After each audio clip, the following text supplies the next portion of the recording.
Oh, yeah. Good afternoon, ladies and gentlemen. We are back like we never left. It's Monday, December 29th, 2025. And we are back to get you your Detroit Lions Spike Kool-Aid. Don't worry, I'm not going to open every show like this just until we hear from Melvin, Bradley, Matthias. What's up, everybody? I hope everybody had a great weekend because mine sucked. Check this out. Over the weekend, we got to see the Chicago Bears clinch the NFC North while the Green Bay Packers are on the verge of, wait a minute, not elimination. Just think, if your Detroit Lions could have beat one of the last two teams, they would be playing for something, but instead they are in Cabo. Your boy just flew there over the weekend. I had a great time. My weekend sucked because we weren't in the playoffs, but I was with Brad, Dan. I saw Brad, but they had to keep me back from him because I was ready to attack. But that's right, I'm back to give you the best Detroit Lions content on the internet. Hey, probably ain't getting any better. Hey, Brad, I want you to hear it. Say it again. Good, but we not good.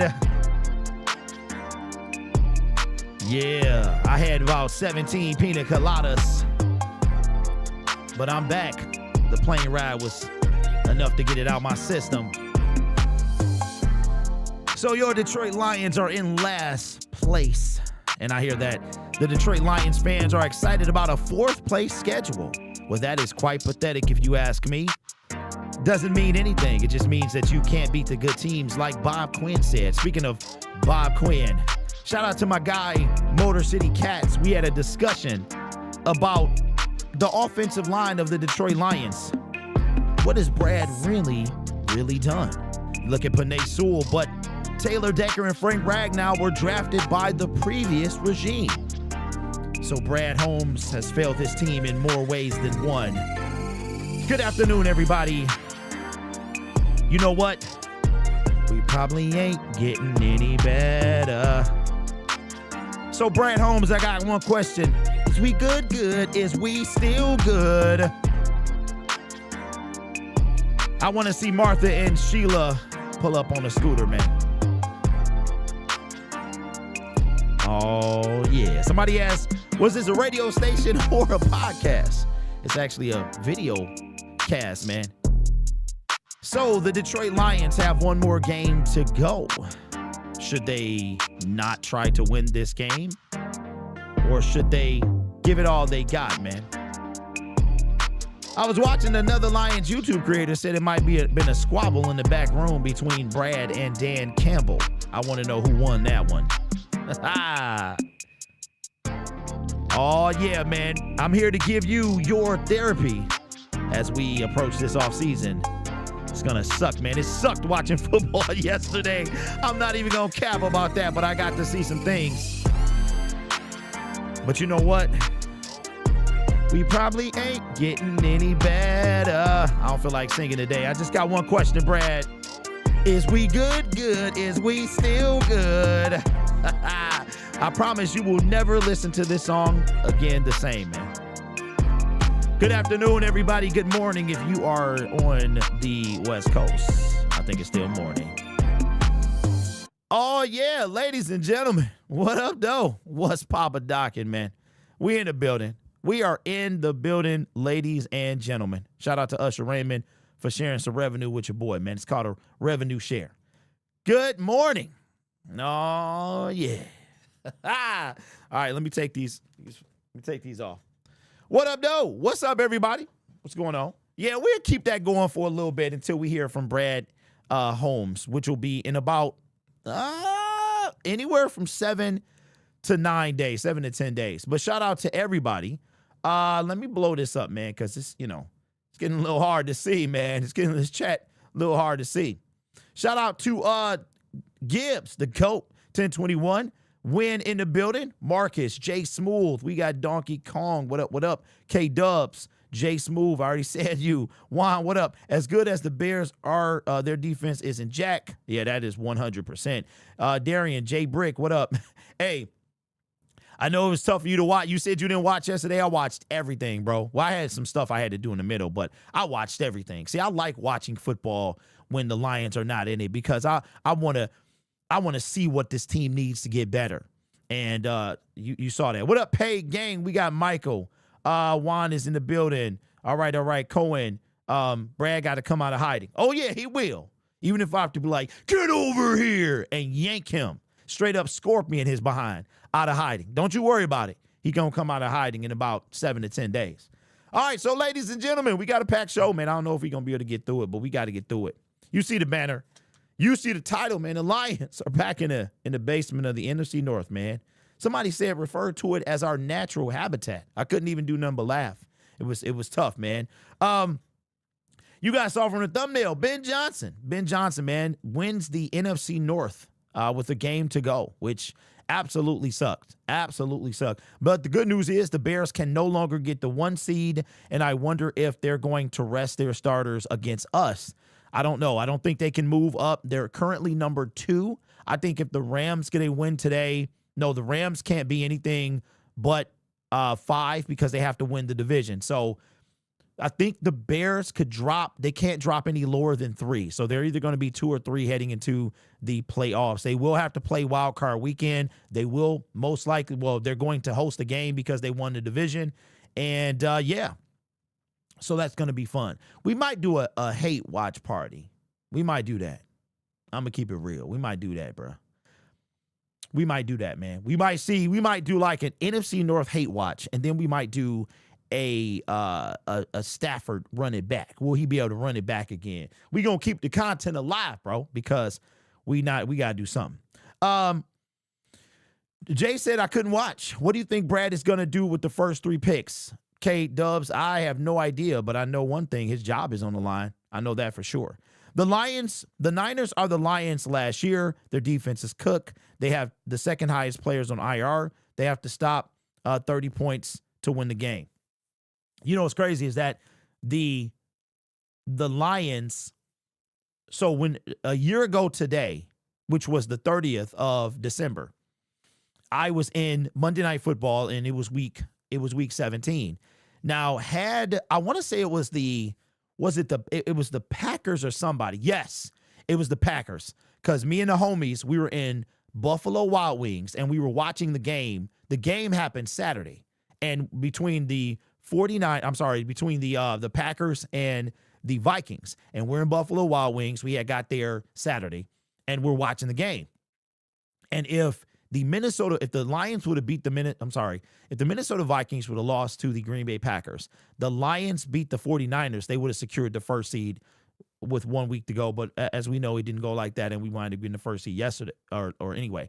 But the 49ers were already eliminated from playoff contention when we played them. And I will say this, man, it was Levi Stadium was still packed. It was still packed, and I'm quite intrigued to know how many of y'all are watching the game. I have been on the fence about it, and I feel like I have to watch it to finish the season. I feel like I want to make sure I conclude everything I started this year, so watching the game, unfortunately, is in that. But I also want to see if right now we're not necessarily playing spoiler. I wonder remember when, what was it, last year, Sean McVay had the chance to get the number 2 seed, but he set his players, and he was content with the number 3 seed. And then even in the year before that, Sean McVay don't be playing around, bro. The year before that, remember when the Rams crawled into the playoffs and they were lining up to play us, he also set his players and they were locked in. They were in the 6th seed and it was nothing. He knew he couldn't really do anything and he was content with that. So I don't know. We got to talk about the players that's going to return. Who do we think is going to, the players that were under roster. And yeah, I think that's pretty much it. I'll definitely still be watching next week. I'm done with football until next year. Okay, so is anybody in the chat? Are you not watching another game? Hey, Lisa, the game was good last night. Yeah, it was. Are you done with football? Is that week 18? Is that the playoffs? Is that the Super Bowl? Are you done? Or are you just done until that time comes? Okay. watching my ex. Heck no. I'm watching other teams for entertainment. I didn't watch any games yesterday. I will watch the playoffs. Hey, y'all took it harder than me. Look, I had to run around the globe yesterday because Michigan got like freezing weather and, I had to beat the snow. So I had to go to Sam's Club. I had to go to Meijer, had to get some things hunkered down as the kind of like storm was coming. So we're not getting a bunch of snow, but we got like high winds and stuff. So if I was at the crib, I would have watched. It was hard. It was hard, man. But that's what, okay. So let me tell you one reason that I watch. Ironically, it was like during Christmas, right? So I had every year I go through this, every year that we fall short, I have to reevaluate my fandom. And what I mean by that is, will I ever not be a Detroit Lions fan? Absolutely not. But the fact that what I do is tied to this team and what I do is tied to the passion I have for this team, I would never make this content for money. As a matter of fact, all the YouTube channels that I have that's monetized, I've never made content for money. I've never made it for money. Obviously, I've earned the right to monetization. I monetize my YouTube channels. I monetize the video, but I can't sit here and make content with no passion. So I set, man. And one of the reasons I watch the games is because I need like a boost, right?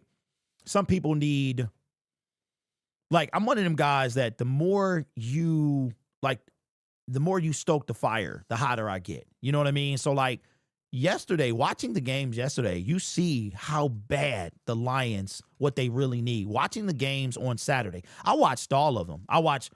I was able to watch the first game on Saturday because I have NFL Network, but I do not have Peacock, so I had to tap in to that game. I was like, oh shoot, Malik Willis killing it, then he not killing it. Then I heard that he went down and all this other stuff, so I couldn't watch that game. And then Sunday, I had the games that were locally, and then Sunday Night Football. I watched all of them, bro, because I need to see what my team is lacking. And when I was watching the Texans, I knew and I do that too because it helps me with content. Because I didn't even know that the Bears would win the North with a Green Bay loss. So before that, I made 3 videos on Saturday. One was about Jared Goff. One was about and as a matter of fact, I got to add that to the segment sheet as well because I think we need to have this conversation. I think we already had it, but I think we have like an updated version of it. So I'm watching, man, and I'm saying to myself, and it gives me motivation, it gives me fuel to not only push through another losing season, another one, bro, but it also shows me look, the Lions are lacking quite a bit. And what I saw is that everybody wants to attack Jared Goff, but the Lions are lacking a defense. And now when Brad Holmes had his opportunity, he blew it. And now our offensive line is more critical than the defensive line. But we're going to need both. We're going to need both. And so, Brad, I'm excited. I'm low-key, I'm hurt, right? But I'll get over it like I do every year. I'm giddy. I'm excited. I'm excited for this season. I'm excited for this offseason. I'm excited. And shout out to the people in the comment section, man, that's been coming through for your boy, putting in the comment section I saw a comment on last night's video was can we just take a moment to say, Derek was the only one that stayed the course. While I was getting attacked on every front, Twitter, Lion Syndicate, I'm like, yo, we're not going to win anything. This guy didn't do anything. And now that's why I'm most excited about this offseason, because now there's no denying that Brad cannot continue to get away with the same thing that he's been getting away with. Dan, wait. Dan is on? Is he on? Usually I check to see if he's on or if he has something lined up, and I didn't do that today. But I figured he would be, but it would be all sporadic times. Oh yeah, he is. All right, bet. Okay. So what we'll do is when did this start? Let me see. Hold on. Because I like to do it once it's over. Or, okay, how many minutes have they been talking? All right, so he's been going for okay, so what we'll do is we'll bring this in Well, I usually stop it. So let's get into it. Let's get into it. The one time I didn't check, he had it. I usually check before I get on. All right, let's get into it, man. Appreciate that, because I wouldn't have even known. All right, here's Dan Campbell at the podium. We'll bring up. Shoot, that date is wrong. I was supposed to. You know what? I'm gonna fix the date to the thumbnail while he's on. I meant to fix it and then got carried away. All righty then. Here's Dan Campbell at the podium.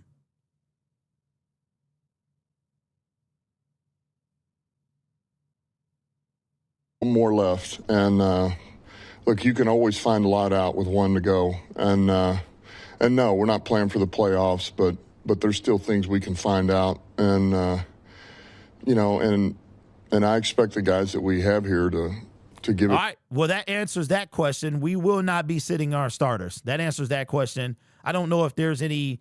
Does the NFL prevent that or fine you for doing that? But we are now. I was wondering, are they going to play not to tank this game, but are they going to play like give it their best shot? And we know our team, even though we're not as gritty as we used to be, we know that they're not. Nobody likes to lose, bro. So that answers that question. What they got one more time. That's the expectation. Jazz, what are some of the things you can find out? How players play, how they do on the road, maybe a second time. Ooh-wee. I'm feeling some stuff. Bro. We gonna talk about this. I'm feeling it. It connects with the video I just dropped. I feel like something might be going on in behind the scenes between these two dudes, bro. I do. I know I saw Lions Talk live video about it. I was watching his live stream for a little bit. I'm trying to get an insider myself. So, but I feel like there's something going on, bro. But we're going to talk about it. How they play at this position, how they handle the pressure, how they handle with nothing to play for. There's a little bit of everything. Just find a lot out.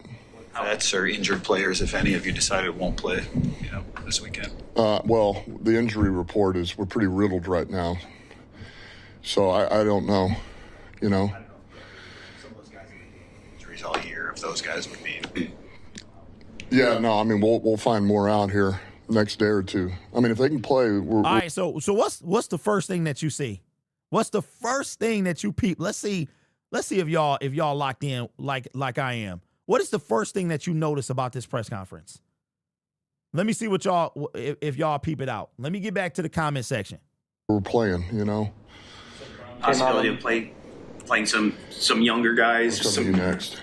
Any possibility of playing some younger? Are you going to treat this just like a normal week, or maybe give guys a few more reps that you maybe wouldn't? How do you want to approach it that way? Yeah, I think if guys can't go because of injury, then the next guy up. Okay, well, the first thing is I don't know if you can actually rest. Like if you can, well, if you're in the playoffs and stuff like that, people can rest. But I don't know if there's some type of like policy against doing that. But yes. hey, shout out to Inferno. He's checked out.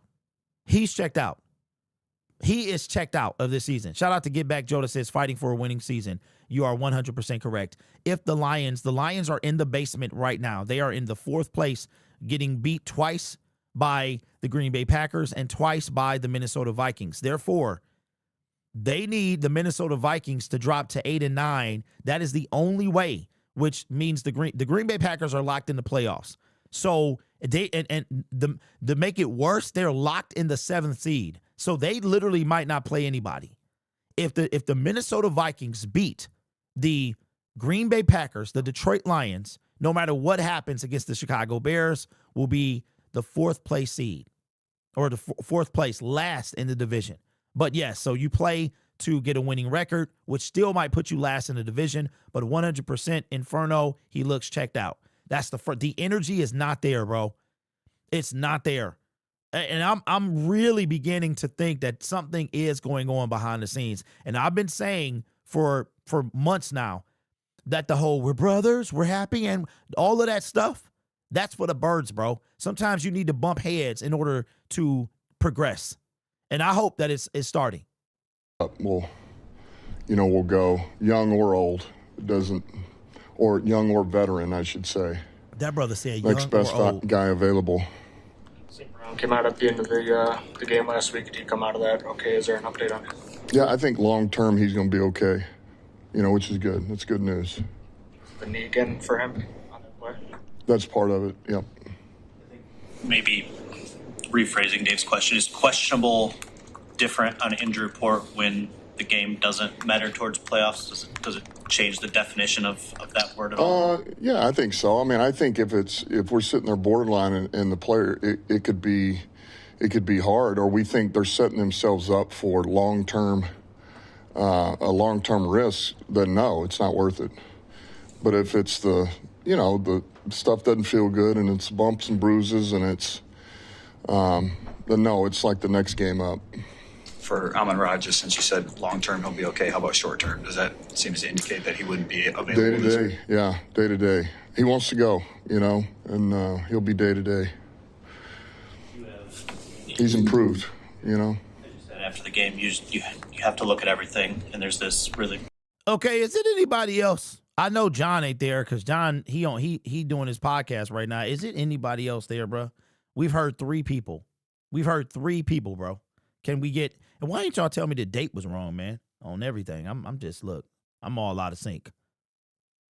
Big picture outlook of the organization right now. How do you keep your focus 100% right now on what's ahead with the Bears, or do you start dipping into some of the big picture stuff and getting a head start on it now, given the pace, I guess, the offseason starts moving right away? Yeah, well, I think there's things that you can't help but think about, since that game, that go through my mind a little bit. But at the same token, I know we have one more, and I owe it to these guys, to the players and coaches, to be locked in for another game here, because it's not fair to go out there and say that we're going to do everything we can, prepare to win, but we're not really doing that. Then we shouldn't even go out there.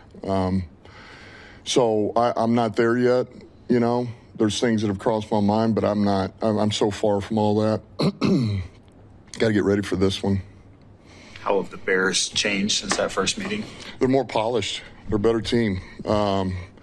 They've really, since that time, they lead the league in takeaways on defense. They're getting them, man.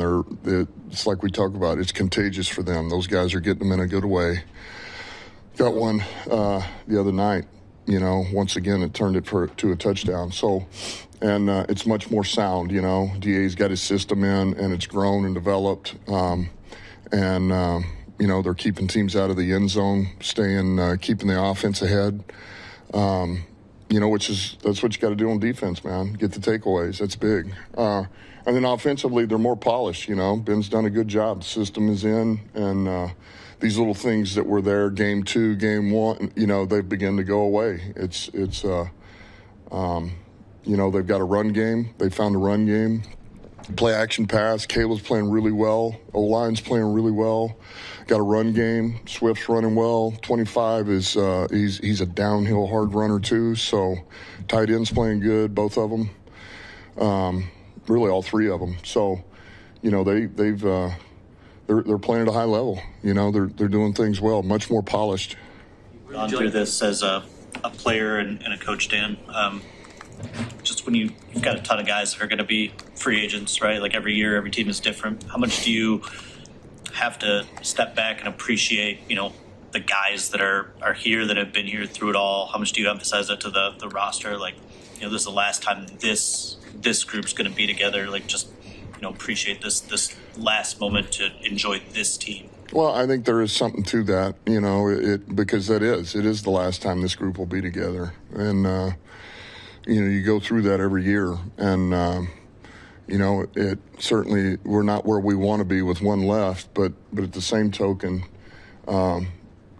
this group of guys has laid it on the line. They've come to work every day, bust their tail, and so really, you got one more to not let the guy next to you down. That's how I always felt as a player. It didn't matter how I felt or what I thought. I couldn't let that guy next to me down. That's the ultimate motivation. With obviously been tough 3 weeks here, but is there any area in particular, was position group, side of the football, whatever, where you'd really like to see a strong finish on Sunday? Well, yeah, every group. I mean, that's, yeah. Look, there's a number of areas. I'd love to see. There's a lot of areas. Yo, I don't know how to feel right now. I have never seen Dan Campbell this lost. I have never seen, he seems just like, I don't know. These last two press conferences, man, have been very telling. They really have. This is crazy. Probably start with the O-line. Just want to see, and just a tick more, just a little bit better. See if we can polish some things up, work together, work our combinations just a little bit. That's, but I can say that for every position too. I really can. Just like I can say that for us as coaches. I mean, we got to collectively all get better. I asked you about Tyleek last week and his growth. Tate has played more than any of your rookies. I'm just curious, just going back to week one and maybe some of the communication struggles to where he's at now. How pleased have you been with his growth? How good do you feel about him kind of going forward with his career? I'm sorry, you're talking about about Ratledge. There's been growth, and that's really what you want out of your rookies. You want to feel like that there has been growth taking place.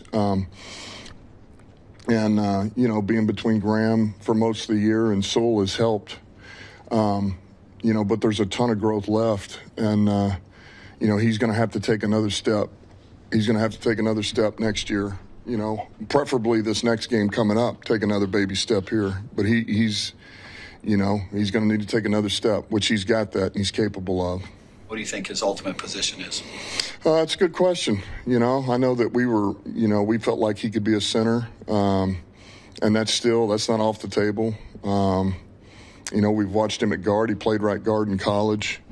He's a good athlete. He's a big man. He can move. So we'll find out. We'll find out. Depending on what Graham's status is, would you give him a look at center this week? Could that be in the mix at all? Or I don't see that. Yeah, I don't see that. Thanks, man. Ooh, wee. Dang, bro. Wow. Oh, boy. Oh. Yo.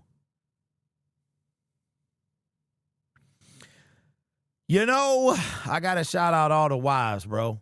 All the wives of NFL players, coaches, and anybody associated with it, because it's got to be hard. I know, my wife, she always says after the Lions lose, she says, I'm sorry. And I'm like, why are you apologizing? You know what I'm saying?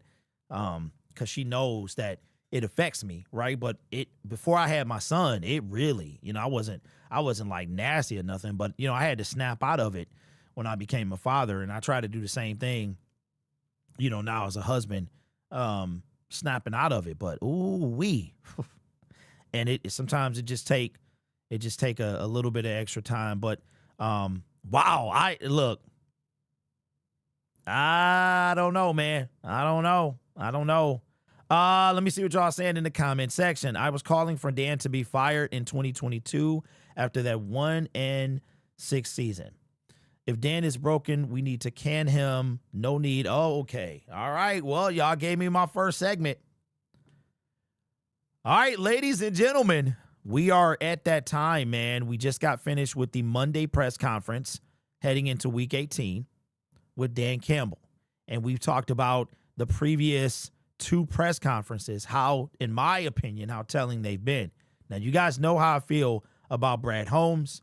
But this conversation is about Dan Campbell. Some people in the chat are maybe thinking that it might be time to move on from Dan Campbell. What do you think? What do you think? B1 in the comment section says, I was calling for Dan to be fired in 2022 after that 1-6 start. Juan says, if Dan is broken, referring to the press conferences, we need to can him. We have no need for a broken man, as Ares from God of War once said.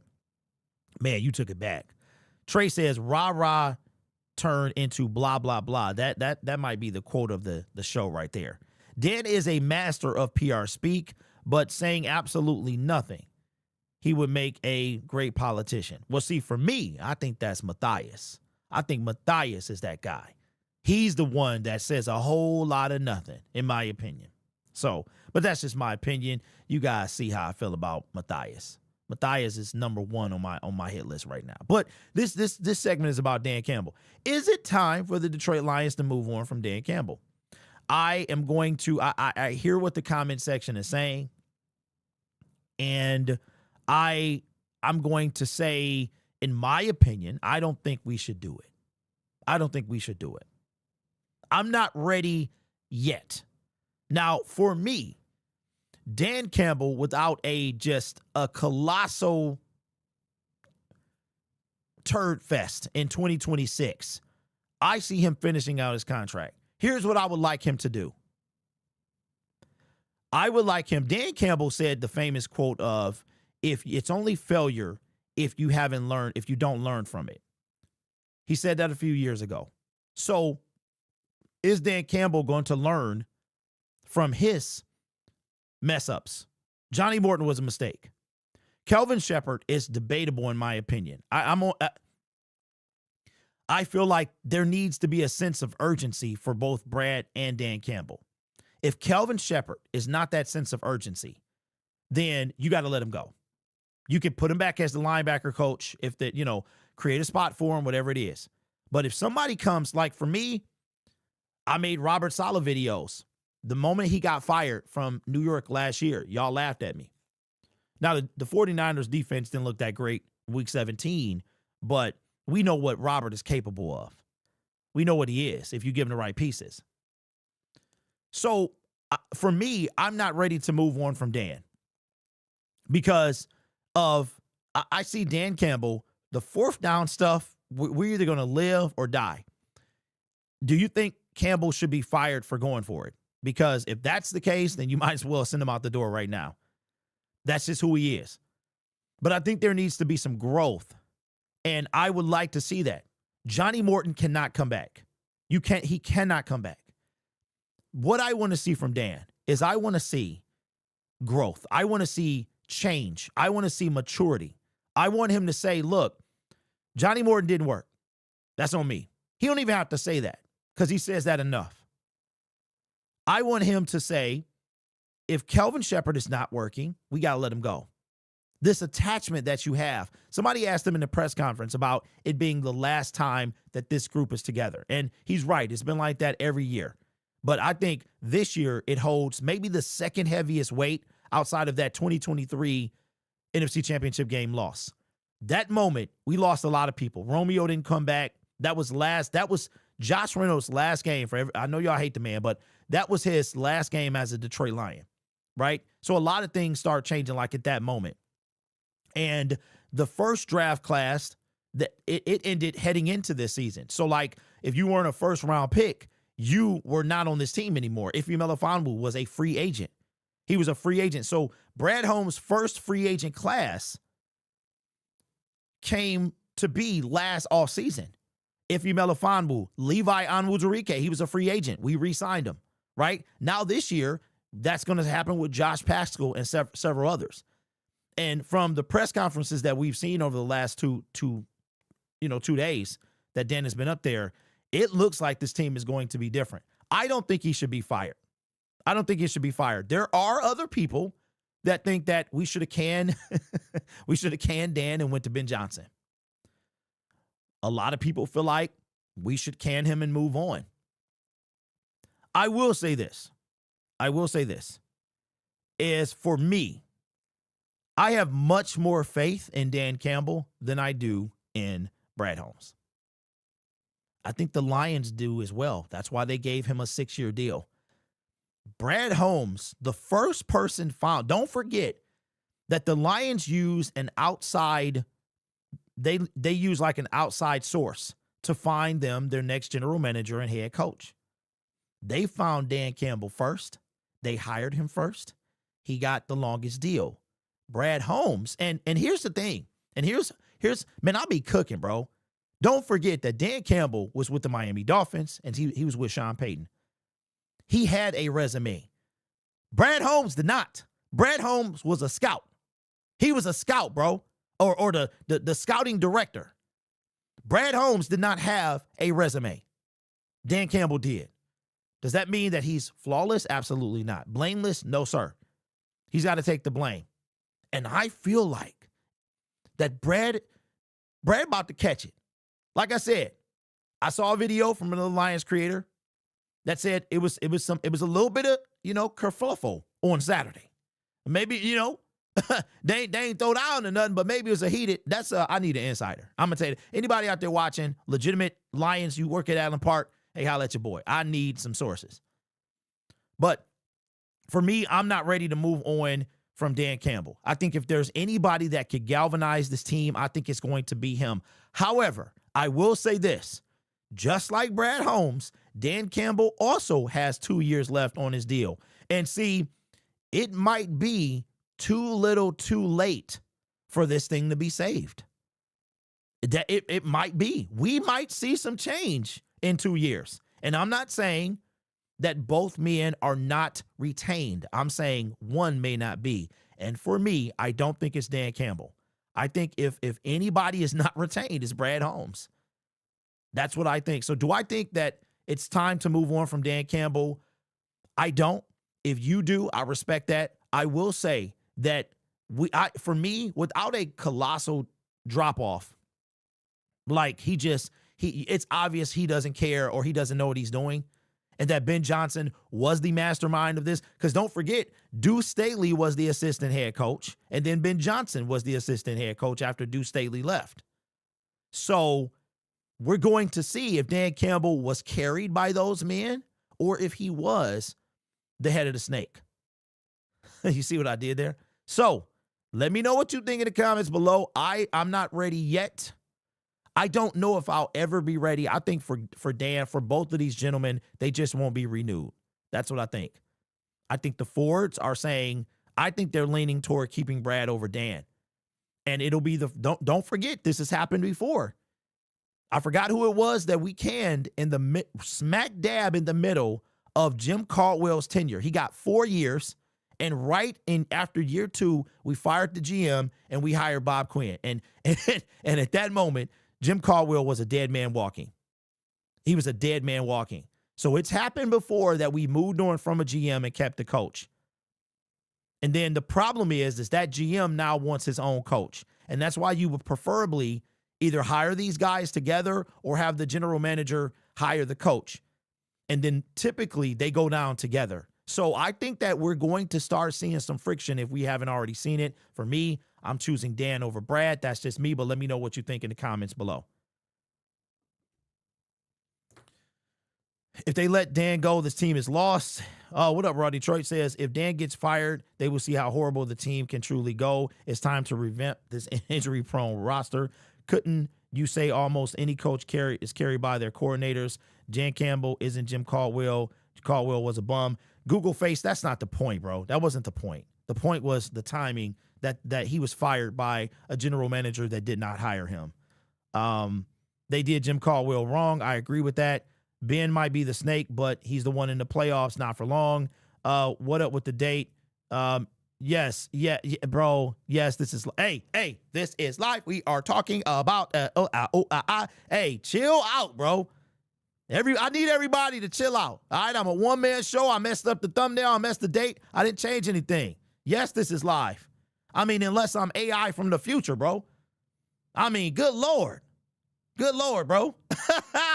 I mean, okay, are you guys happy now? You guys happy? Goodness, y'all be on it, bro. Y'all be like Urkel from the what's the name? Family Matters. I mean, I appreciate it. That means y'all watch like a hawk. And this is like, yes, we went to the future. Now good Lord. I appreciate you, man. But I mean, goodness. Like, what's up with the Jade? Is this? Yes. Good Lord. Whatever happened to Jim Caldwell. Okay, so Jim Caldwell, after he got fired, he tried to get he never got another head coaching job. Do you think that would happen with Dan Campbell? Just out of the blue. Do you think if Dan Campbell got fired or was no longer the coach of the Detroit Lions, do you think he would get a head coaching job somewhere else? In the Lions history, there's only been one coach that was hired as a head coach somewhere else. It's either one or two. And check this out. The Lions, way, way, way back in the day, I'm talking about before any of us were probably born, they fired a guy, I forgot his name, and then hired him again.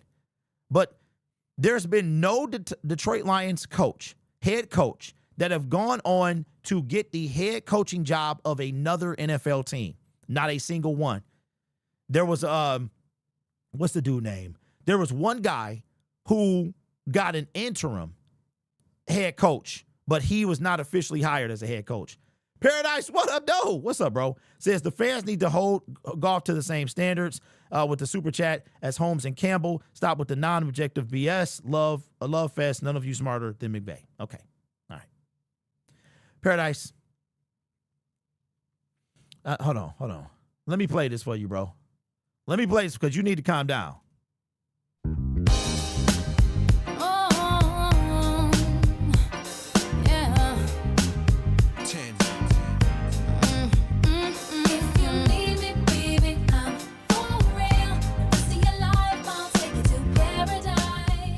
All right, Paradise, calm down, bro. Calm down. Now, what Paradise is referring to is he typed in this long comment. I mean, this mug had to be Stephen King's, rejected novel. And I was like, dog, if it wasn't for the super chat, I wouldn't have read it. Because I really don't read long comments. They too long, right? So I said, okay, he paid money, so I read it.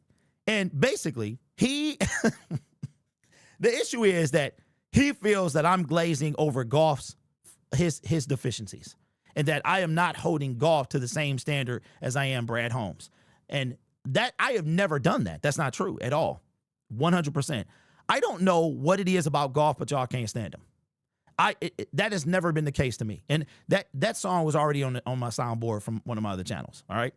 So let's talk about Jared, because we were going to talk about him anyway. All right. So I've seen a lot of talk from the Lions fans. When things start going afoot is when we want heads. We do. And this year's the first time really legitimately under the Brad and Dan regime that we're asking for blood. we got a taste for it. In 2022, Lions started 1-6, and we had what I like to call that same old Lions PTSD. We were ready to go. They were 1-6. I myself was like, yo, do these men need to be fired? Because you went 3-13-1. You started the season 1-6. So it was like, dog, it's over with. Sheila comes out. She says, I believe in these guys. We fire Aubrey Pleasant. And I think that was the key. And I hated that move. He was a scapegoat. We just got cooked by the Miami Dolphins, and they fired him. And at that, I think Aaron Glenn should have been fired, but they fired Aubrey Pleasant instead. I remember Aaron Glenn particularly was devastated. He was devastated because he knew it should have been him. So now, fast forward, and now we're talking about Jared Goff. Now I've seen a lot of potential trade packages. Somebody was talking about Lamar Jackson, trade for him, and now we're in trade Goff territory. We're in trade Goff territory. Well, first of all, Jared Goff has a no trade clause in his contract. And you know what? Right now, I'm pro trading him, but not why you think. I'm pro trade.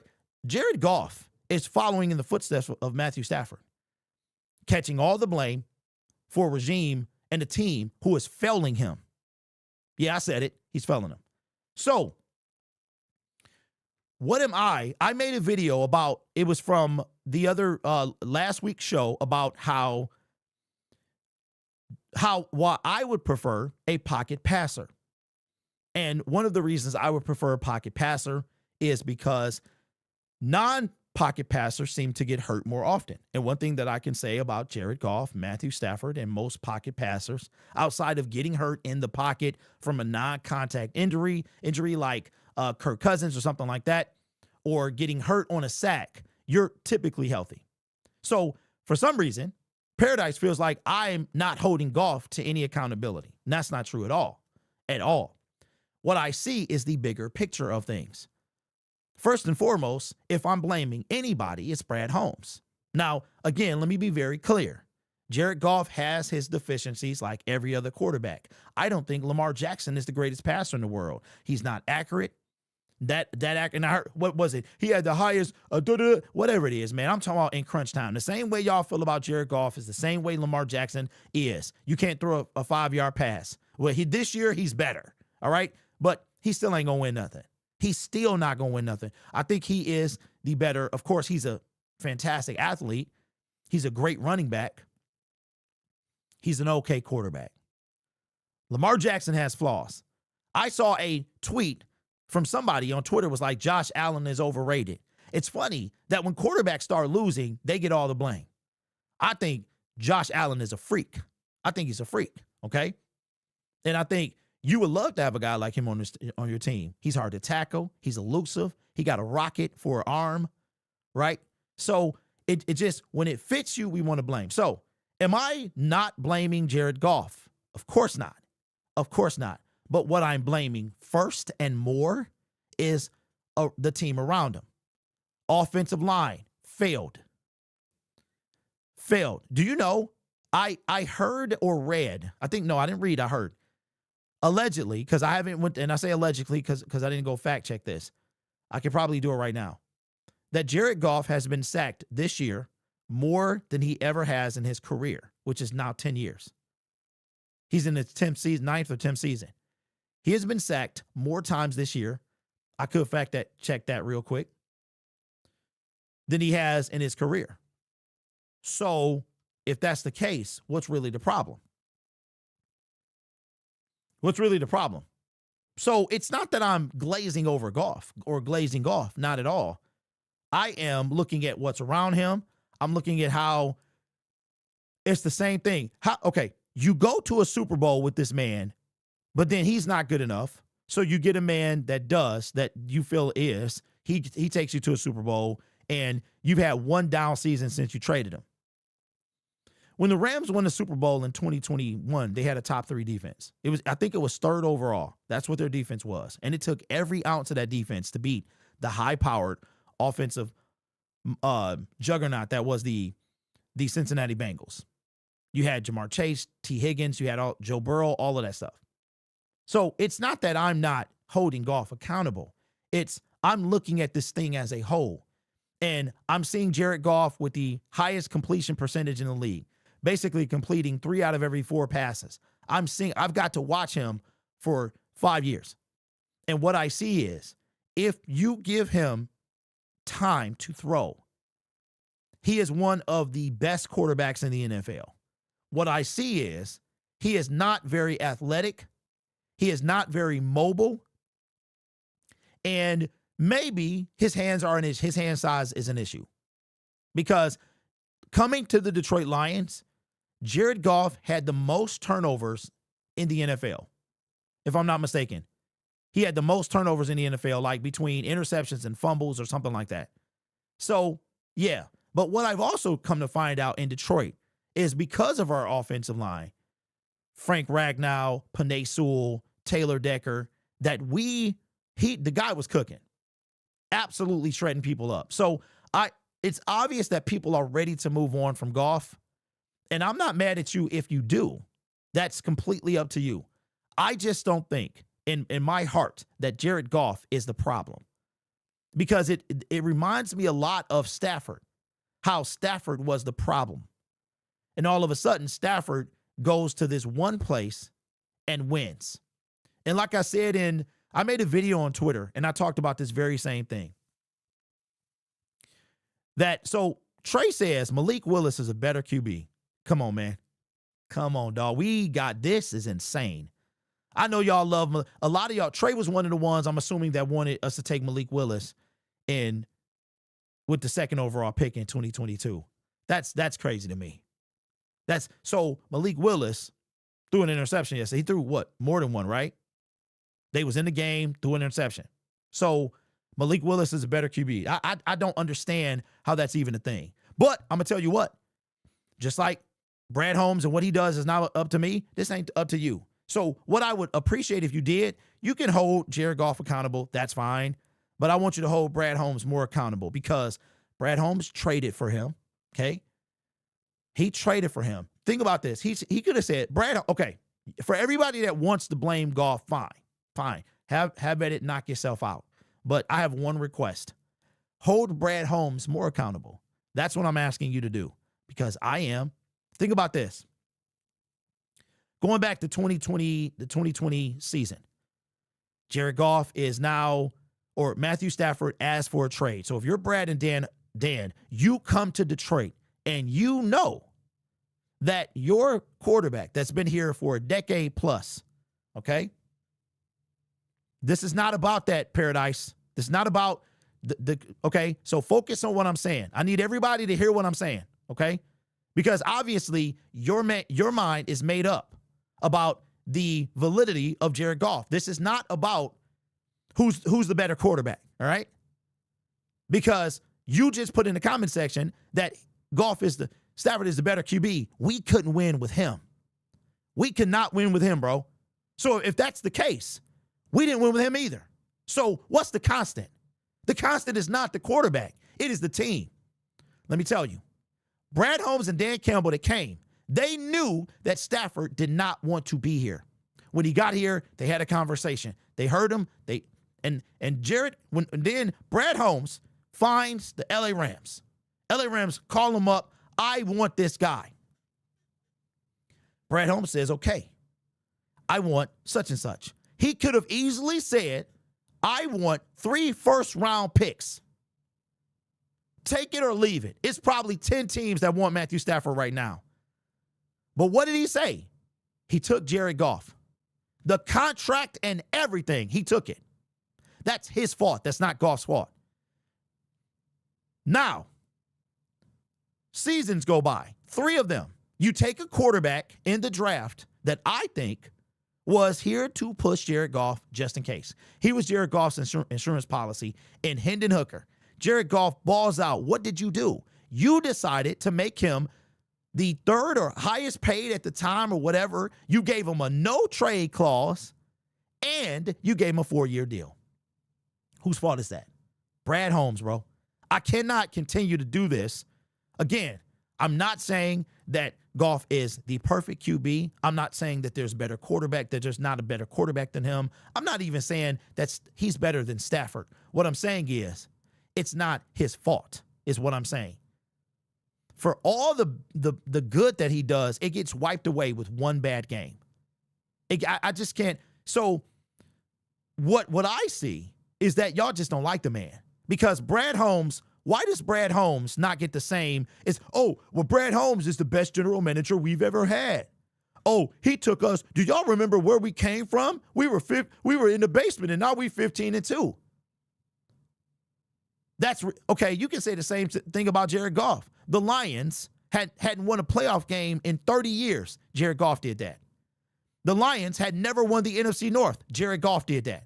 The Lions had never hosted a playoff game at Ford Field. Jared Goff did that and won that playoff game. The Lions had never been the first seed.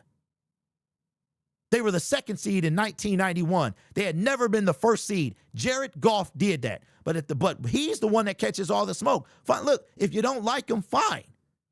If you think he sucks, fine. Blame Brad Holmes. He's the only one to blame for this. That's it. That's it. So that's my request, is blame the man that brought him here. He had a choice. He could have turned down the Rams. No, dog. He trash. I don't want him. Y'all saw how you lost that Super Bowl? I didn't want him. No, dog, I want 3 first-round picks. Holla at your boy. That's take it or leave it. You got look, going once, going twice. I don't want that dude. He a bum. But he took him. He took him. Then he could have said, well, Jared, I don't know there, buddy. I don't know, man. I don't know. You kind of whack. You kind of, yeah, you won us the NFC North for the first time. As a matter of fact, you took us you beat your old quarterback and your old team. But you know what? I don't know. He chose to re-sign him, bro. Extend him to a ridiculous amount of money. The cap hit is ridiculous in 2026. So Why are we blaming the man who, why aren't we holding the man who signed him more accountable? And so that's where it is. So all of this stuff, y'all just got a hit for Jared Goff. That's it. I have a reason to be on Brad Holmes' neck. His neck. Because when he had an opportunity when we were one player away, he blew it. And now we're far from that. That edge rusher that I covet, forget about it. Because now we need an offensive line. We had one for 2 years, one of the best in the National Football League. And I'm going to trade for Donovan Peoples. I'm going to sign Marcus Port. Come on, bro. I'm not doing this. So appreciate the super chats. You can, anybody that wants to fight about it, you can fight about it. You can debate it. It is what it is. I'm not going to let Jared Goff be my center of attention when the man who signed him is sitting right there and continues to do the same thing. He continues to do the same thing. Marcus Davenport should not have been on his team. Levi should not have been re-signed. Emmanuel Mosley should not have been re-signed. Over and over and over, he does the same thing. And we want to, he drafted Jahmyr Gibbs. Come on, bro. I saw this mess with Stafford. It doesn't matter that Stafford is the better quarterback. What matters is the same thing that happened with Stafford is happening with Goff. The same thing, bro. This is crazy. Anyway, let me know what you think in the comments below. This is ridiculous to me. One man is accountable for this entire scenario, and that's Brad Holmes. Let me catch up the super chats, man. We having the same dumb conversations, the same dumb debates we were doing with Stafford. It's the same exact thing. I missed a couple of super chats. Let me catch up. Okay, Will says, Derek, Dan has been taking heat from the media the whole time with the super chat. Thank you, sir. Says Brad Holmes, on the other hand, is too busy shopping at the Dollar General. You know what? And we gonna see him. He got a week, and then he gonna face my wrath, bro. Paradise with another super chat says, Goff couldn't hold Stafford. Jockstrap. Okay, bro, what is this? Stafford is gone. What is this fascination with Stafford? So what? Okay. All right. Look, let's not forget, and I'll read the rest of the super chats as well. Here's the thing. Do you understand that Matthew Stafford was under contract? When he got traded away, Matthew Stafford was under contract. We could have told him no. They could have been like, you done lost your mind. You think, no, dog. No, but they let him go. They let him go. And not only did they let him go, they let him pick where he wanted to go. So, look, again, if Matthew Stafford is better than Goff, that's irrelevant.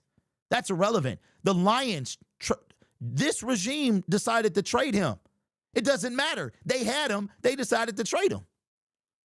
It really is irrelevant, bro. Goff is nowhere near Stafford. Shout out to the super chat from Paradise. Another one says, super chat says, pocket passer is fine, but when the passer has no pocket presence or awareness, he has, hold on, let me read the rest of it. He has cement shoes. But see, I disagree with that, bro. We've seen this dude. We've seen him evade tackles. It ain't a lot. But, I mean, what do you want? You want him to Baker Mayfield? You want him to duck down, let somebody flip over him? You want one of them plays where he's dead to rights and then he gets out? No, that's not Jared Goff. And the Lions knew that. So whatever your frustration is, bro, take it out with Brad. Take it out with have a little bit for Goff, most of it for Brad. He's the reason he's here. Paradise says Goff is nowhere near Stafford. I never defended Holmes once. What are you saying? What I'm saying is, Paradise with the super chat, it says, what I'm saying, bro, is you got a lot of aggression toward Goff. I understand it. You just don't think he's the guy. That is fine. That's fine. What I'm saying is, like, you came with this long paragraph of why I was saying, like, why it was Goff. And I'm saying my whole point of that segment was not Goff is not responsible for his mistakes. It was the plus of having a pocket passer versus a mobile scrambling quarterback. And how can we say that Malik Willis is better than Goff? He has very little. I mean, this is crazy. Obviously y'all don't like the man, and that's fine. Just take it out. Take it up with Brad. Go find Brad and ask him, Matthias, why did you trade for Jared Goff? Why didn't you ask the Rams for another first round pick? Why did you trade for him? Hear what he has to say. Okay, all right, okay. Why did you sign him again to a massive deal? Why did you do that? I mean, I just don't understand. I don't understand, bro. C-Pool with the super chat. If I'm not caught up, let me know. Says, if you remember when Brad Holmes asked if Hooker was Goff's replacement after he was drafted, Brad said his number one priority is giving Goff a long-term deal. Hey, Paradise, that's all I'm saying, bro. People cannot stand Goff for whatever reason. Okay, fine. Whatever reason that is, he fumbles, he can't move. I get it. But he also is not the man that's traded for him or signed for him. I don't understand this.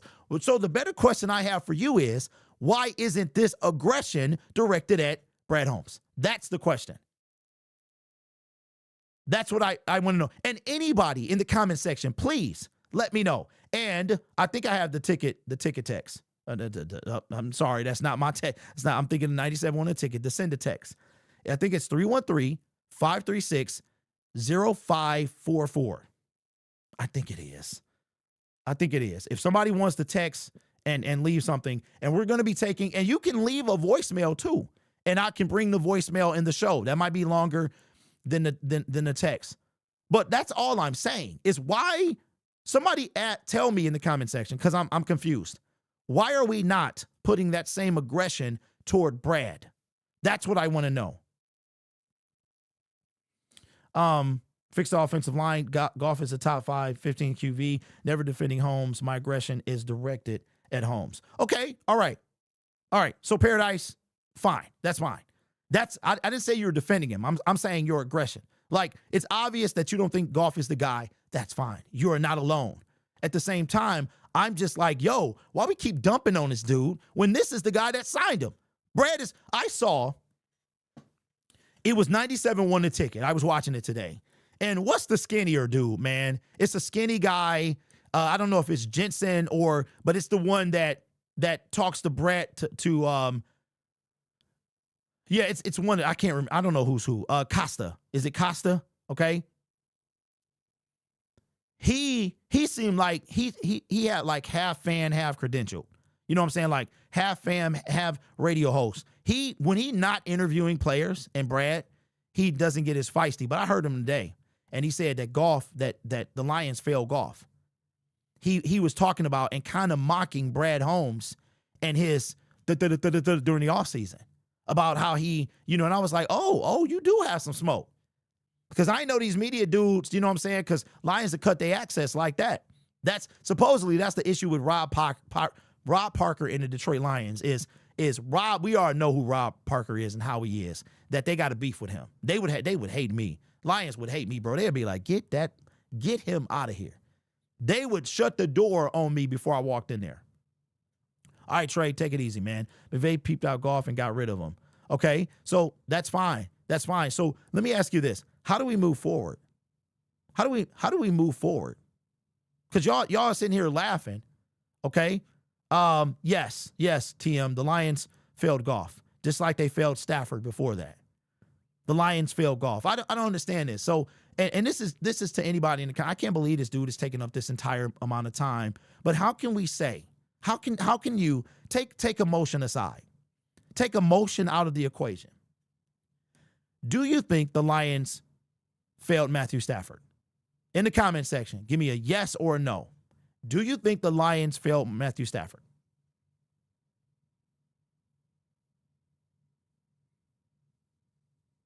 I've seen Matthew Stafford improvise under pressure plenty of times. That's why they got rid of Jared Goff. Okay, trucking, and you haven't seen Jared Goff do that? You didn't see him just do it on Christmas Day? You didn't see him do it, bro? Okay, Melvin. Okay, so Lions failed Matthew Stafford. Okay. Why haven't the Lions failed Jared Goff? Why do you think they haven't failed Jared Goff? Because I got a whole bunch of reasons as to why they have. And when I say they, I'm not even talking about Martha. Martha to me, I'm sorry, Sheila. Sheila to me, her time is coming. Her time is coming. And it's going to come in the next 2 years, right? Brad, to me, has failed this team.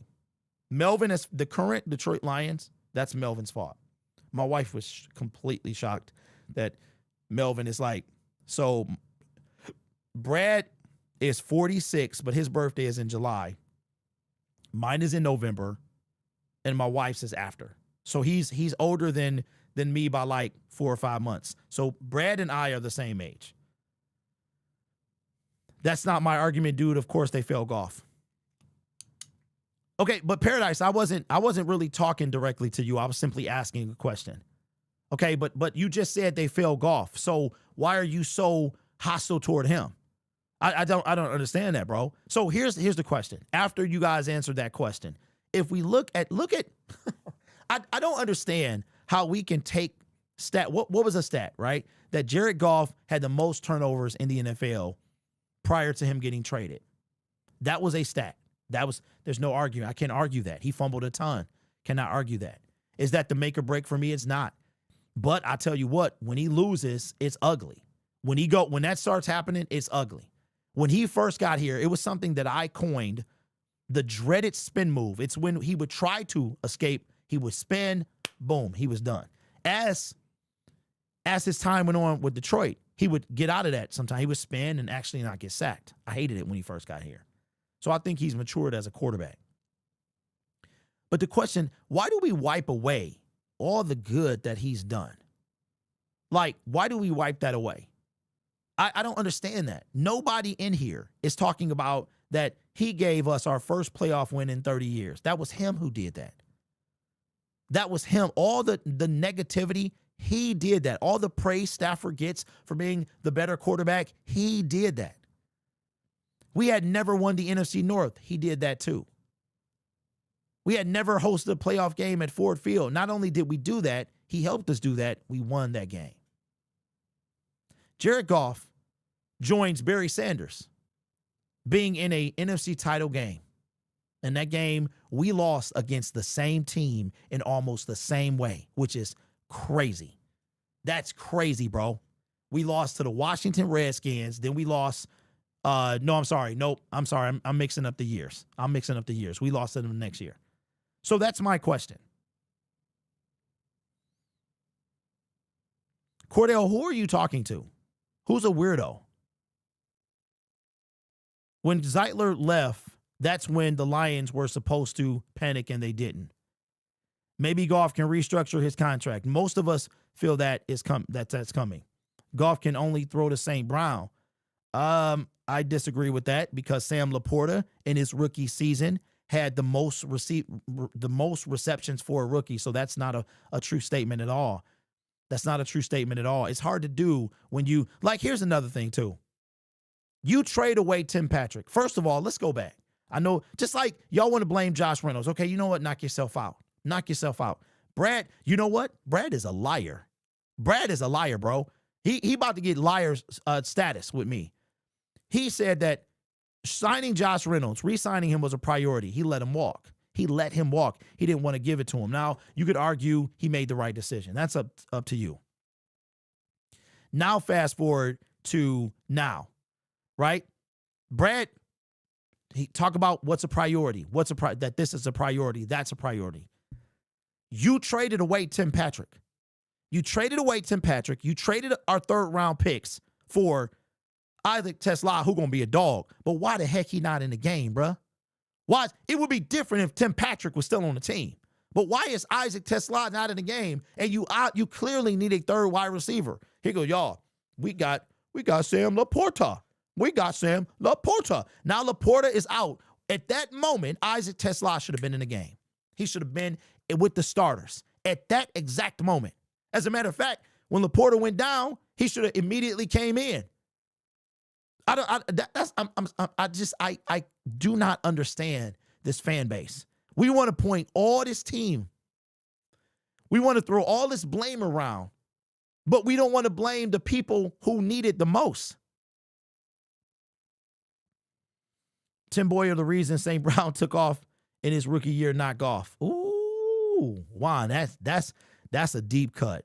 Tim Boyle, wow, that's tough, bro. Last season was a a conflux of factors that all came together in this moment, and Campbell and Goff and the team could take all the credit, and even Holmes. But the exit against the Commanders, yeah, that was ugly. That game was ugly, no doubt. If we have Goff under a no trade clause, we have Goff under a no trade contract for a reason. I blame the refs. Brad also said if we were going all in after. Wait, he said that, bro? He said that? Most of our fan base are casuals. They're trolling. LOL, Tim Boyle is one of the worst. You're right, Derek. Brad and Dan both need that heat.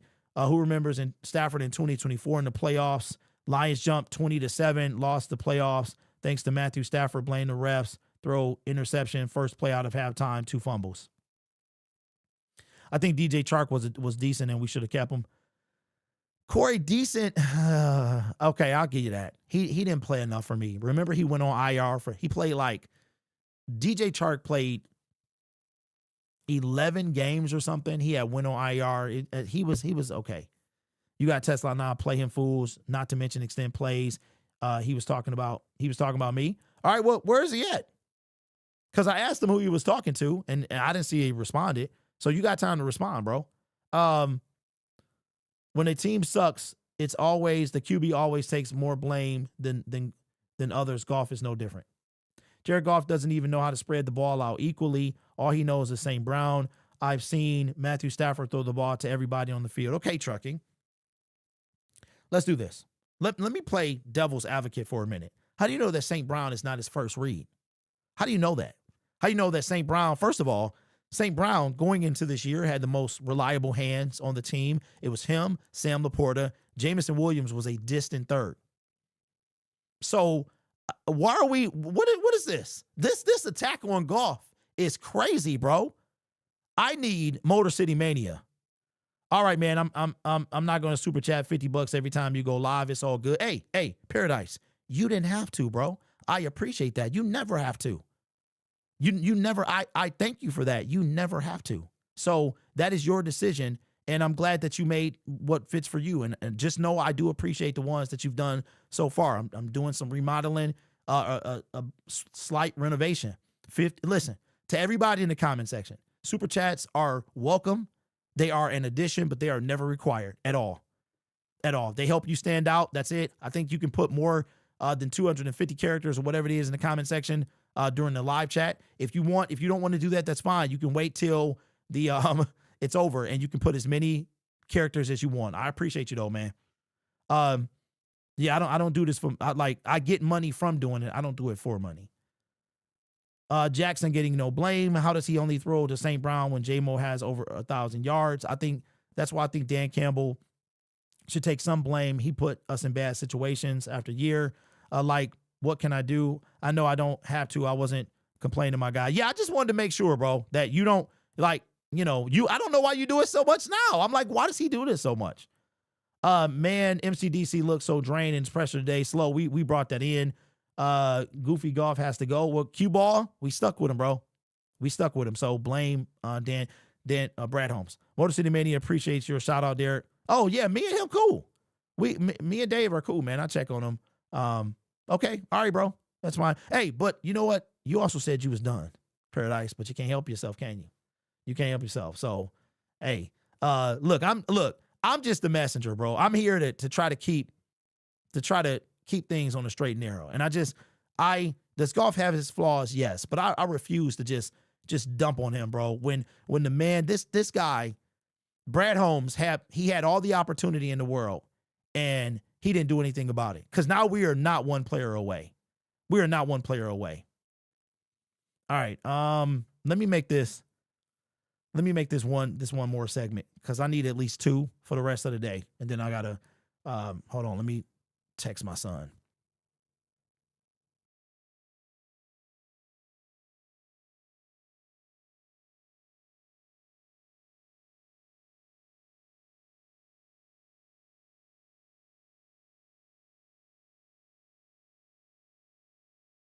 All right, so I wanted to get this segment because this guy. All right, so you see him on the thumbnail, man, to the start of the show. You see him on the thumbnail, and that's Ben Johnson. And I wanted to ask the chat, do you think Ben Johnson was the mastermind of this team? Do you think he was the puppet master? If you go back to the tenure of Dan Campbell comes in, and Ben Johnson was on the roster from Matt Patricia. So he was the tight ends coach. He had a very, very great relationship with TJ Hawkinson. As a matter of fact, when TJ Hawkinson was traded in 2022, he took it pretty hard. He probably took it the hardest of anybody on the team. But he was a holdover from Matt Patricia. Now, he held over for a reason. Dan Campbell saw something in him, decided to keep him. I think we wind up having Deuce Staley. Deuce Staley was the running back coach. He was also the assistant head coach. Deuce Staley leaves, goes to Carolina. I think he's now with Cleveland, but he goes to Carolina to be closer to his mom and her situation. So we then promote Ben Johnson to assistant head coach. But before that, we have a problem. 2021, Dan Campbell's first year, we hire Anthony Lynn. And this is one of the reasons I think that Dan is afraid to go outside of the organization, because we did that. And look, Anthony Lynn didn't even last 8 games. He didn't even last 8 games as the offensive coordinator. He was coming off of losing his job with the LA Chargers. And since then, Brandon Staley has been hired and fired. And now they got Jim Harbaugh over there after he won in Michigan. So now we fast forward to 2022.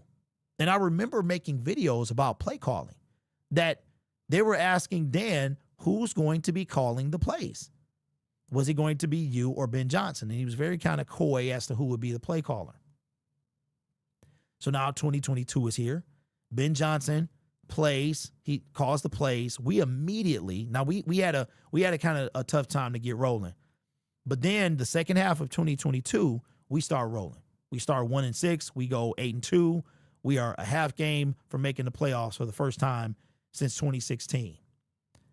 Ben Johnson did such a good job in that brief time that he was already on the radar for head coaching positions. That's the year that he turned down the Carolina Panther job going into 2023. 2023 comes. We already know what happened. We got like the number 3 offense in the NFL, the creative play calling, spreading the ball around. We signed David Montgomery in the offseason. Sonic and Knuckles was born.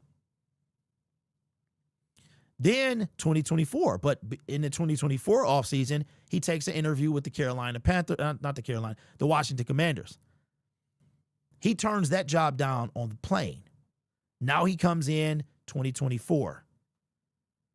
We get beat by the same team that he turned down mid-flight.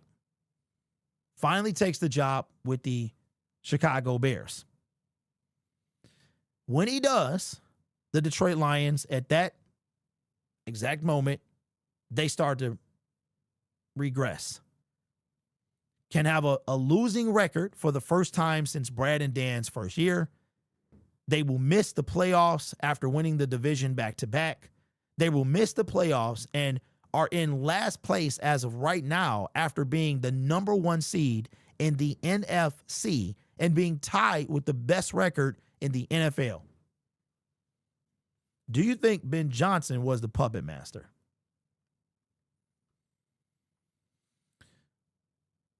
Yes, his stats. Okay, so do you think that Ben Johnson was the puppet master?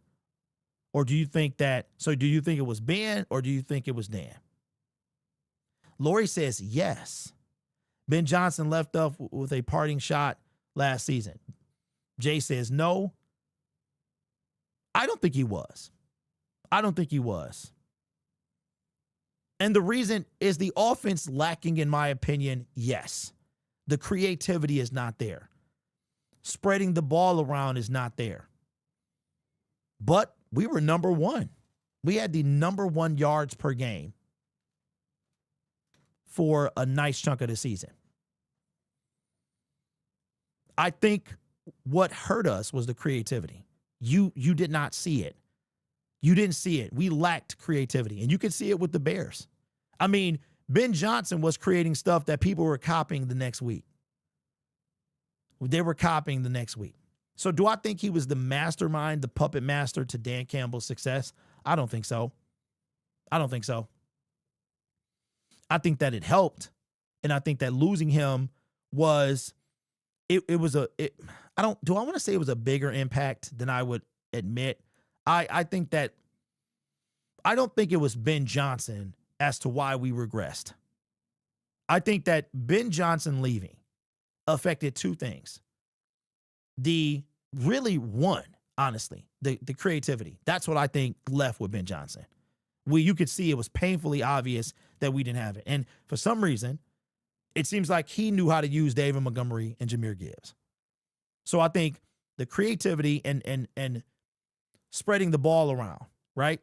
But we also had Sam Laporta last year. We didn't have him and a lot of other things. But as far as, is he responsible for Dan Campbell's success and that he was the mastermind behind his success, I'm going to say no, I don't believe that that's the case. But I will say that Dan has a big job to do this offseason because his legacy, to me, is kind of tied to Ben Johnson.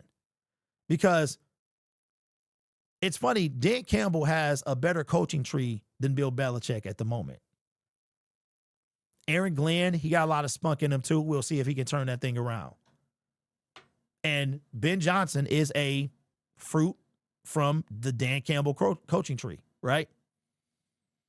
But I think that with the 2 years that Dan has left on his deal and the success that the Chicago Bears are already having, if the Lions continue to regress and the Bears continue to ascend, I think that people will believe that Ben was responsible. I think that this year you look at it as, you got hit, you lost both your coordinators, you had to adjust. If the Lions regress next year, then you're going to start hearing that maybe it was indeed Ben Johnson. So let me know what you think down in the comments below. Do you think Ben was the puppet master to the Detroit Lions' success? All right, so listen.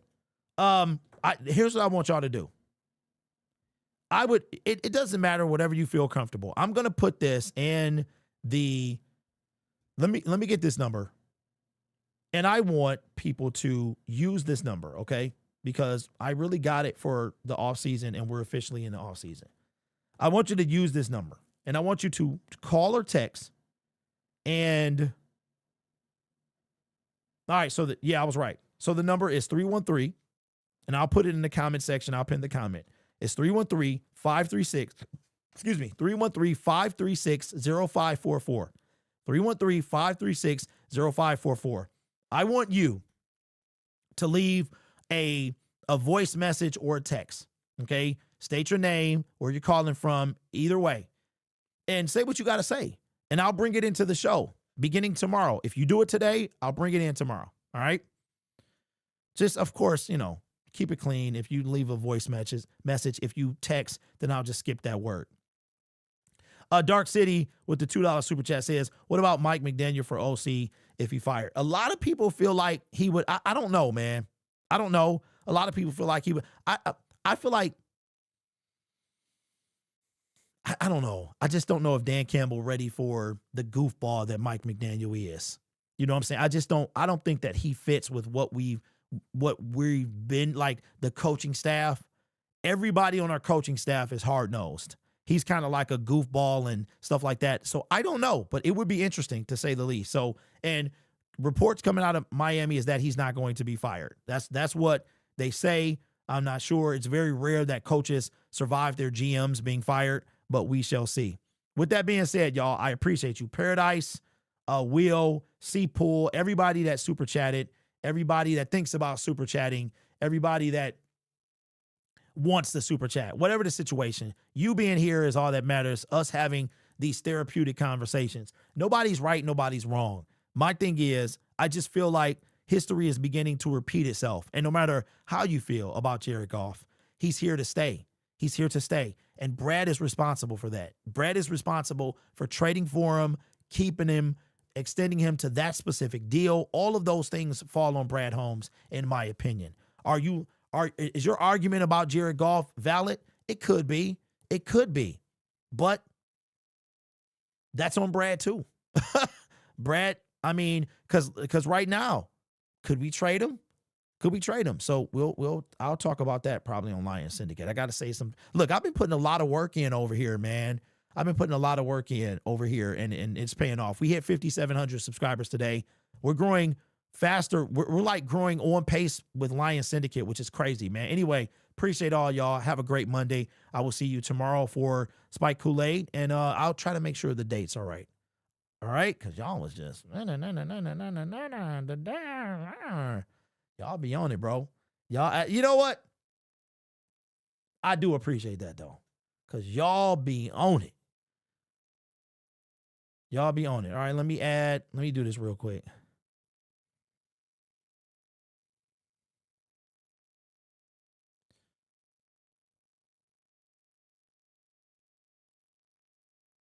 No, come on, man.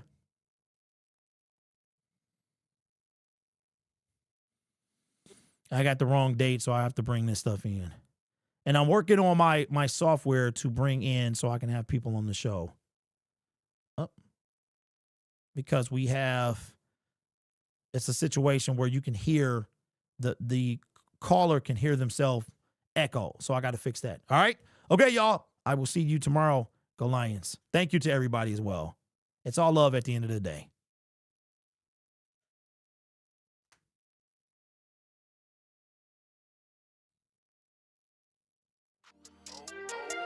Oh, yeah. You know how we got to end the show. We had a debate today that was pretty good, man. Jared Goff, should the Lions move on or should they stay? How much blame goes to Jared Goff? That's up for you to decide.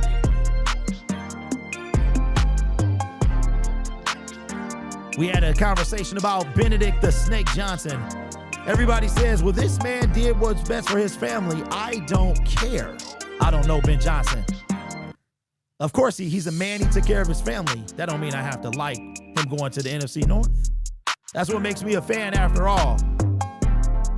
Lions got a lot of decisions to make in the offseason, man. Is traded Jared Goff one of them? Don't forget, Jared Goff has a no-trade clause in his contract. Cap hit is insane, but the Lions could get it done if they wanted to. Here's a trade for you. Jared Goff for Joe Burrow and picks. We would have to give them some. They would give us JB. Let me know what y'all think about that in the comments below. Rumor has it that Lamar Jackson wants out of Baltimore. Would you trade for Lamar Jackson? Let me know in the comments below. The question is, how does the Lions get better? Brad Holmes is in front of the media in about a week, and I'm going to be there in spirit, that is. They will never give me credentials. Jake Smooth says, I trade for Lamar. I love Goff, but yes, see, I disagree, my brother, because the Ravens ain't won nothing with Lamar Jackson. Lamar Jackson is a runner more than a passer. He gets hurt, it's a wrap. I think Lamar had only thrown like 1 or 2 interceptions earlier in the year. That's just not the quarterback that I want. But to each their own.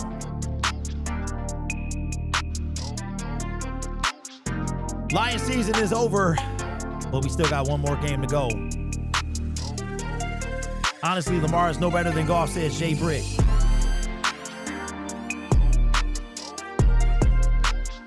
Josh Jackson says, I can tell you and I are one of the same mindset. Talking to somebody in the comment section. My biggest issue with dual threat QBs is how they get injured almost every season. And that is 100% facts.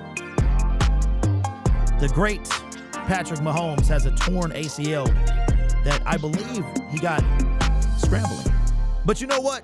We got more important things to worry about, is how does Brad Holmes fix this team? He's got to make some decisions in the offseason. We forgot to talk about it. That's right. It'll be on tomorrow's show. Lions only got 38 people under contract for next season. Should the Lions bring in Malik Willis to compete with Jared Goff? I'm going to tell you what. I don't think Goff is going anywhere. I think you're stuck with him, and Brad is going to have to do his job to get the team better. But in the meantime, we got to watch the Chicago Bears win the NFC North. Head to the playoffs right now, the second seed. First seed is out the question. We got to watch that, man. But I appreciate everybody for rocking with me this Monday afternoon. And at the end of the day, man, it's all love because we want the same thing, a winning franchise. Hopefully Brad and Dan are squabbling in the back room, man, like we did in the comment section. I'll see y'all tomorrow.